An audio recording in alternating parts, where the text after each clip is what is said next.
What up, what up, what up, what up? It's me, L Teddy 27. What's good tonight?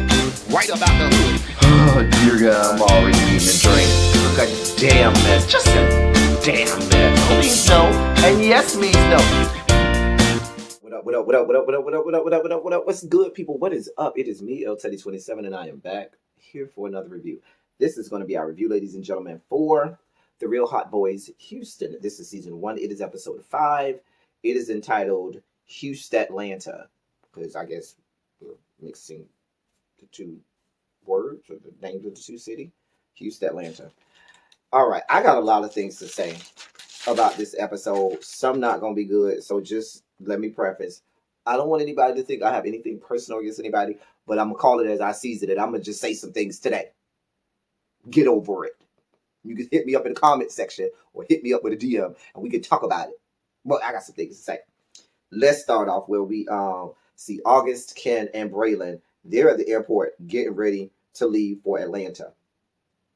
So then there's this conversation being thrown around between the two of them. Everybody wants to take the lead on fixing whatever the problem is with this group of friends. Ken is saying, oh, y'all don't know me. I work with 200 people underneath me. I'm a boss's boss and I'm in managerial supervisory roles. So I am used to getting people to mesh well and understand their differences and get to a common ground and commonality. And in my mind, I would like, that may be true at work where people have a reason to try to mitigate whatever issues they have because they need a job and they need to continue to collect their paycheck. And so they're going to, give certain graces and certain exceptions to their boss and to the job. They're going to acquiesce and coalesce for the purposes of keeping a job. But that ain't always the case when you're talking about relationships with friends, where they don't have a reason. You ain't giving them no money. They ain't got no reason unless they just want to have a reason to continue to be friends. August there says, no, well, I feel like I should be the nucleus and I should take the lead and so forth. And I'm like, August, we don't want you to take the lead on nothing. I'm sorry. You have proven that you have a proclivity for trying to gaslight situations. You have a proclivity for trying to ignite more mess. We ain't letting you do it. Braylon then says, well, I feel like, would you think people would be, okay, if I, started up the conversation about that? And I was like, girl, you ain't even in the group of friends. See, and that's one of Braylon's problems. You are injecting and inserting yourself in situations that don't involve you, boo. This ain't your fight. This is not your situation. How you gonna lead the conversation? Jesus. Then they talked about, I wasn't going to Miami. I wasn't going to Miami because Miami was shut down. Technically, that's not true. I went to Miami 4th of July weekend. In Miami, there was certain curfews in Miami, but it was Miami. Miami was still open. There was still a lot going on. There was still a lot of places to go, outings to go, places to go. There was still a lot going on in Miami. I was in Miami 4th of July weekend. Trust me.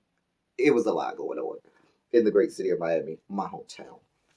Anyway, but I'm going to let them have that. I noticed, too, how it seems, at least according to Ken, that the group acquiesced on the Miami trip and went along with him because he was the one that said, listen, I ain't going to Miami. I'm going to Atlanta. Y'all can come or not. And everybody else just said, I guess we just going to go to Atlanta because Ken wants to go to Atlanta. That's kind of the way it came off. I don't know. Dre ain't come because Dre was like, I don't give a fuck where y'all going. I'm going to Miami and I'm going to have a good time. Come through, Dre. Bust through.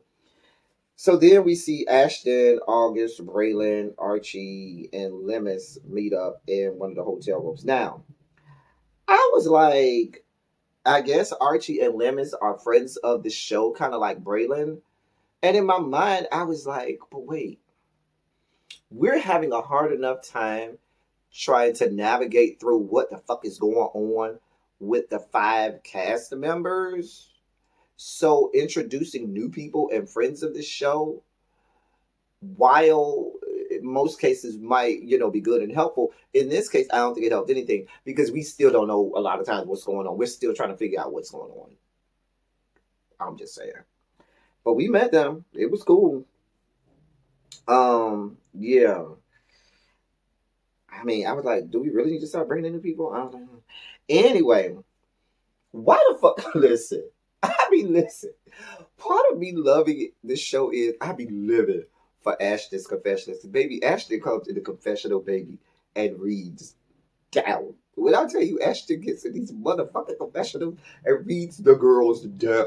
Baby, when Ashley got Ashton got in this motherfucking confessional and said, girl, tell me why everybody who I introduced to August, he ended up asking them for money. I was like, oh, girl, girl, girl.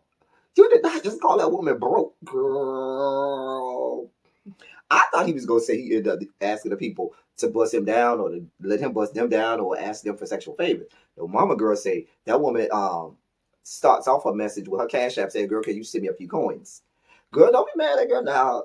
In August's defense, maybe mama got to get her funds together for her $500 wig. Now mama got to get her money together for that $500 wig. Let her do, she needs sponsors. And you seem to be supplying those sponsors. Ashton, don't get mad now. Anyway, Ashton told Braylon, basically, girl, I don't want to get to know you unless it's on your own. I don't need you always being a tag along with August. Girl, every time I see you with August, and now you got so much to interject in conversations when you just a friend of the show. Bitch, you ain't the main girl. Bitch, you ain't holding a peach show, whatever it is y'all hold in Houston. Girl, play your role, be a friend of the show, chime in every now and again, and shut the fuck up. That's basically what Ashton was saying. Braylon took offense to it. August took offense to it because that's August's friend. And he did what a friend should do. He stood up for his friend. Because they started throwing around that term tag along. Now, I'm not going to lie. Prior to them saying this, that is the term that was going on in my head about Braylon. That's kind of how I saw Braylon. I'm sorry, Braylon. That is how you come off the previous 4 episodes. You did come off as a tag along, inserting yourself in situations that didn't involve you. Hey, I'm just saying that's the way it happened. Girl. Anyway, what I feel like Ashton was doing one of my moves. So I was like, here for Ashton. I said, I see you, girl. Ashton was reestablishing dominance. Ashton was looking at that girl, Braylon said, hey, boo. Hey, honey. I'm Queen Bee over here. I'm top dog, girl. Girl, you're beneath me. Let me reestablish the pecking order. I'm here, bitch. You are down here, dangling down here somewhere, bitch. Know your role. Know your back. I was here for it, Ashton, because sometimes the girls get out of pocket and you do have to reestablish dominance and set the pecking order. Girl, they even do that in Animal Kingdom, honey. Sea chickens. Anyway, he was telling her, girl, I'm the gatekeeper. And this is a good group of friends. Lemons, Ashton's friend, then chimed in and said, basically, Lemons was saying to Ashton, girl, you really doing like this mean girl thing, and it's not cute, Ashton. Ashton was like, girl, I don't give a fuck how you feel. It is what it is. I'm saying what I'm saying. I kind of see both sides. I kind of see, if you're looking from the outside, how it can look like you being a mean girl, Ashton. But I kind of understand where Ashton is coming from, too. Because, Braylon, you have tried to insert yourself in situations that did not involve you. Every time we see you, you try to insert yourself, and we all looking like, girl, fall back. Fall the fuck back. Anyway. And we saw this at the airport when he talked about, oh, why don't I lead the conversation of, try to get the friends to see. I'm like, girl, you lead what? Girl, sit down somewhere. Anyway, then we see Ken and Sherrod. They finally come over. They finally got through doing what they needed to do, taking their showers, unpacking, dushing, doing whatever they need to do, getting their box together, beating their mug, whatever they needed to do, honey. And finally got it together and joined the group. So then they all went out for a bite to eat at some place that I think Archie recommended. So I was like, wait a minute. I had to rewind this part a couple times. Did Kid say he was going to be eating on somebody's booty hole later that night? Like, he was like, oh, I'm going to be eating on that ass tonight. I had to rewind that a couple times. I was like, did he say he was going to be eating on somebody's booty hole? And whose booty hole at the table was he going to be eating on? I was like, or were they talking about somebody else that went at the table? I don't know, but I felt like he was talking about somebody at the table. And I wanted to know whose booty hole at the table he was going to be eating on later that night. Girl, I missed it. Y'all get in my DMs, get in the comment section. Let me know. Hot boys. Y'all let me know. Whose booty hole was Kid talking about he was going to be eating on later that night? I want to know. Y'all got to put it in the comment section. Hit me with a DM. It'll be between just you and I. Just saying, girl. Just saying. Anyway. Also, now August, love you down. You said you're a fellow Capricorn like me, girl, so I'm going to have to give it to you raw, girl, because you're a Capricorn like me, and Capricorns, we can just be blunt and tell people what it is. August, girl, now you got multiple people in the group reading you down for your coins, honey. Girl, Because when Ken said to August said, bitch, what you doing over there trying to figure out where you gonna sleep tonight? I was like, girl, girl, girl. Because it didn't sound like he was saying you trying to figure out who you gonna sleep with or who you gonna get busted down by or who you gonna bust down tonight. It didn't sound like that. Girl, he sounded like he was saying you trying to figure out where you gonna lay your head tonight. Because you ain't got nowhere to stay. Now, Ashton had to already read Mama down in the confessional. Had to read you down. August said, bitch, you had only booked the one-way flight to Atlanta. You had to find you some sponsors to get your trip back to back to Houston. Girl, I don't know, honey. I mean, you cute and all I'm getting. You know, you young, cute girls, you know, y'all can go find y'all a few sponsors, bust them down a little bit, get you a nice piece of change, and keep it moving. When I was that age, though, I just was gainfully employed. I had a career, a job, a profession, and I paid for my own stuff. But that's a whole other story, girl. I ain't trying to read you down, girl. I am not trying to read you down. I'm just saying. Ken seemed like he was reading you down, girl. He was reading you down. Baby Ken had done just got through taking his speed reading courses down to the community college and came ready for you whores in Atlanta because he was reading the girls down, y'all. So he had on them glasses in the confessional, honey. He had on the good glasses, honey.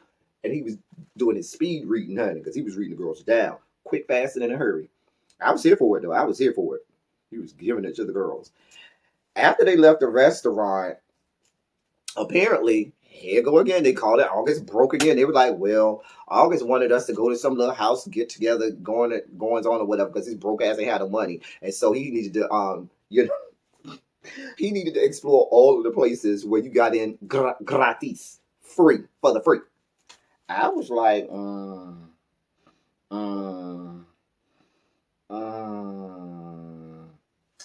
Anyway,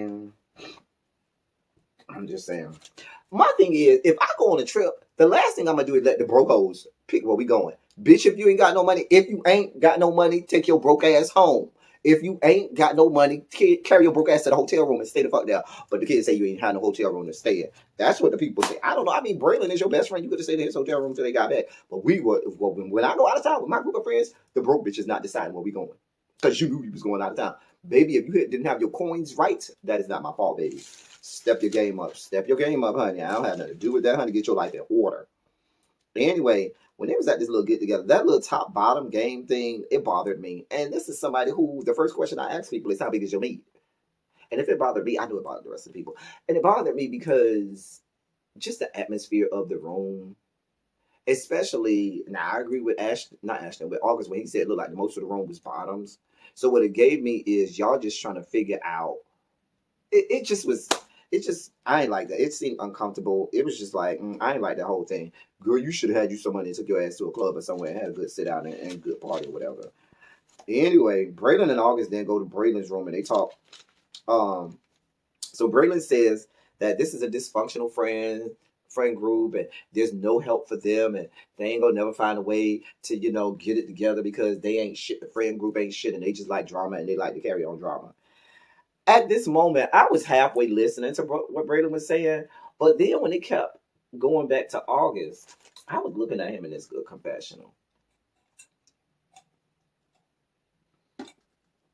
Now, let me say this. August, girl, I love you. August, you know I love you. We done had that whole interview together. I had no problem for you. But in the confessional, August, my head kept dipping to the side like this. Because I was trying to figure out, like, with the wig, because it was kind of on, kind of catacornered or kind of off kilter. And I was trying to, adjust my head to kind of fix, your edge or your tape line, as we call it in Miami or whatever. Because when they put the wig on, it was kind of put at a typical angle. And I was trying to work it out, honey. I was trying to, that's what I was, I was more concerned with that, with you in the confessional, than everything Braylon was saying. Braylon also said, in no uncertain terms, bitch, I don't give a fuck how Ashton feel. I'll force my way into this group of friends, whether or not he like it. I was like, oh, girl, ram, child. I mean, you really don't look like you about that kind of life, Braylon. But I don't know you from a can of paint. You might be, girl, child. I don't know. Anyway, then there was this whole, at this point, everything after that, y'all could have left out of the episode. I thought, and this is for production, this is for everybody, this was bad television. This whole situation with August's friend named Keith and a situation with Sherrod and Ken and some threesome. We don't know who the person is. We can't see these people. We don't know what's going on. We already have enough going on in this show, but we can't figure out what's going on. If you to introduce this whole, y'all devoted a lot of time and a lot of energy to this part of the story where they're talking about some guy who got, we don't even know who the guy is. We never even got the guy name because it ain't even the Keith guy who y'all told us was August's friend. We don't know what his connection to the show is. We don't know why this is happening. It doesn't make any sense for this to be going on and on and on. This is not good television at all. We're all lost. Y'all can only give us part of the story, and y'all ain't going into detail threesomes and people busting down, and people ain't getting bust down, but saying that they got bust down. Somebody got hard, somebody didn't get hard. Somebody claimed they got bust down, somebody didn't get. I don't know what the fuck is going on. I don't even know who these. It was just unnecessary. It was really unnecessary, and that whole last segment could have been left out because it just doesn't add to the show. It has nothing to do with the show. It doesn't add to the trip. I just didn't understand it. It was just pointless for me. Maybe it'll come out next episode, but I don't know. And then, now I did put at the very end of the episode, they were getting ready to go. And so it was 4th of July and there were fireworks going off. And so I noted how Sherrod kept talking about how, the fireworks were bothering him because it sounded like gunshots. And I remember that he's, in the military, and a lot of veterans do suffer from PTSD because of their time in the military, and certain sounds and things are triggering and things like that. So my heart kind of went out because I know at that time Sherrod was probably already endorphins and adrenaline pumping through his body because of the conversation he had just got off of with the person or whatever. And so hearing those gunshots and having his energy already at 10, I'm sure was not good for his PT. I'm sure he probably had some level of PTSD being in the military and so forth and so forth. So that kind of that kind of stuck out to me at the end. That was the whole episode, y'all. Like I said, there were good parts, there were bad parts, but that ended part I understand. Now, August, girl, you my fellow Capricorn, you need to bust through and show these hoes I am not a broke bitch. Now, you can't just say I'm a broke bitch by telling us about your $500 wig. You got to go and show these whores in other ways. Girl, I'm gainfully employed. Girl, check my 401, my 403B, or whatever you got going on. Check my bank account, bitch. I mean, I don't really want to say that because I don't know what sponsors you got, or who you bust down to put money on their account. But anyway, you can't let these girls keep talking about you and call you the broke girl, because that's going to be your moniker. You ain't going to be the drama king no more. You're going to be the broke whore. I'm just saying. And I don't want that for you. Anyway, y'all, that was the Real Hot Boys Houston Season 1, Episode 5. And this is part 1 of the Houston Atlanta. We'll see part 2 next week. That's all I got for y'all until next time. Thank y'all for coming. Y'all drive safely. I'm out.